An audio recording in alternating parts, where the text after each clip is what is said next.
everyone, where we're going to be talking about your project manager this morning, which is your liver. You've just gone into your second day of detox and your liver is very busy today. It's gone into a different stage of detox. And as it goes through this stage, I'm going to be explaining to you what's happening in your liver. Your liver I call the project manager, because on a job site, all the plumbers come to the project manager, the painters come to the project manager. The project manager is orchestrating the job site. So that's what your liver's doing. It's orchestrating the job site, of course, which is the human body. So a few facts on the liver. The liver is the largest internal organ in the body, and the liver is the only organ in the body that has the ability to regrow. And when you understand the liver, when you understand what it does, and it's the role that it plays, you'll understand why God made it so. You see, cancer cannot get a hold on the body if the liver's working in optimum performance. So those pieces of information alone make it a very important that we human beings know something about the house we live in, especially your liver. Your liver is under your right rib, and if it's not happy when you push it, it'll go, don't. Is that right?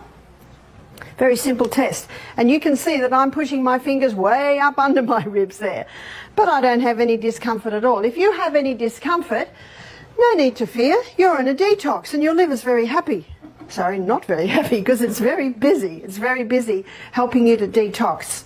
But it'll certainly recover. So what I want to do before I show you what the liver's doing today, I want to show you what it does with everything that comes into the body. So environmental poisons coming into the body, everything goes straight to the liver. And if it's toxic, the liver says, whoa, nasty guy, wrap him up in fat and store him.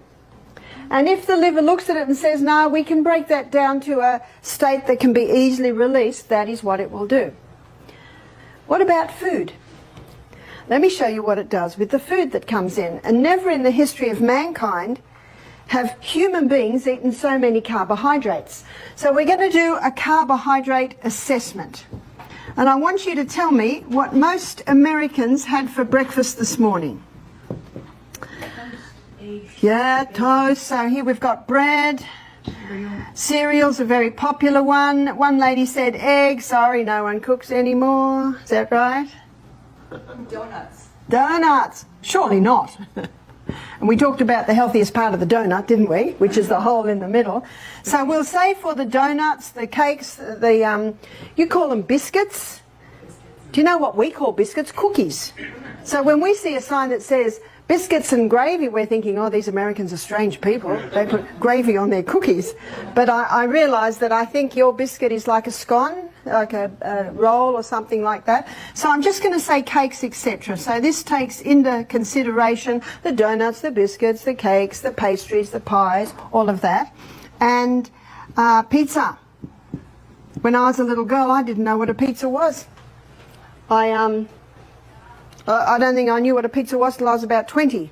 So I'm a baby of the 50s, 60s, so they weren't really around then. Same with pasta. I don't think there's a home today that doesn't have pasta. Would that be right?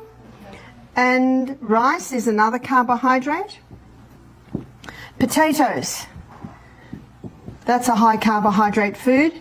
And last and certainly least in nutritive value is the pure crystallized acid that's extracted from the sugarcane plant.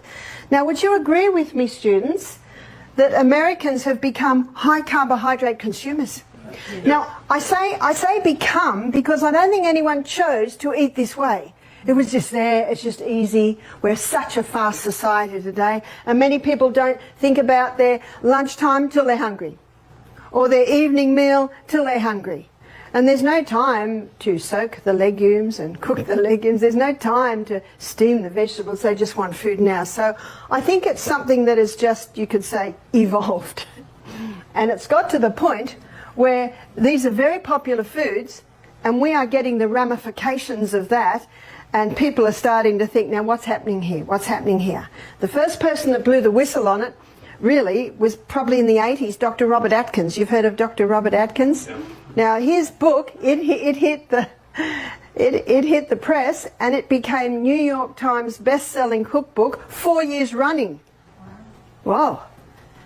The nutritionists and the doctors hated him. Someone loved him. Who loved him? The people. You know why they loved him? It worked.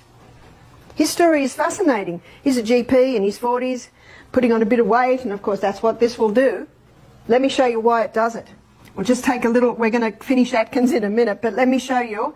You see, he knew his science. That's why, and the science I'm about to show you.